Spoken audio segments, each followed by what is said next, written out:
एक लड़की ने अभी अभी अपने मोजे उतारकर जमीन पर फेंके ही थे कि बिस्तर के नीचे छिपा एक गंदा आदमी अपने हाथ बाहर निकालने लगा।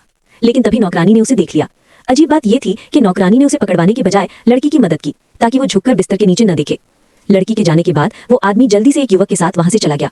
असल में वो युवक उसका बेटा था, जिसे वो इस आलीशान घर के बेसमेंट में छुपा कर रखती थी। हर बार जब अमीर परिवार घर से बाहर जाता, नौकरानी फ्रिज का सारा खाना पैक कर लेती और एक बड़ी सी तस्वीर के पीछे छुपे दरवाजे से बेसमेंट में चली जाती। वहां अंधेरा और नमी भरा माहौल था और उसका बेटा पिछले 12 साल से वहीं रह रहा था। वो लड़का बहुत बिगड़ा हुआ था। वो मालिक के प्रति कोई सम्मान नहीं रखता था और यहाँ तक कि मालिक की बेटी पर भी बुरी नजर रखता था। ये देखकर नौकरानी बहुत गुस्सा होती और उसे डांटती। एक दिन जब लड़की नहा रही थी, कोई छुपकर उसे देख रहा था, लेकिन तभी नौकरानी ने अपने बेटे को पकड़ लिया और उसे घसीट कर ले गई। वो उसे समझाती है कि अगर वो पकड़ा गया तो जेल हो जाएगी, लेकिन लड़का नहीं सुधरता। जैसे ही घर वाले बाहर जाते, वो बाहर निकलकर लड़की के कमरे में चला जाता, उसके बिस्तर पर लेटता और उसकी चीजों को छूता। एक दिन लड़की अचानक वापस आ जाती है। लड़का डरकर बिस्तर के ऊपर छिप जाता है। लड़की को उसकी छोड़ी हुई टॉफी मिलती है, जिसमें से अजीब बदबू आ रही होती है। नौकरानी समय पर आकर बड़ी मुसीबत टाल देती है, लेकिन लड़का एक नई मुसीबत खड़ी कर देता है।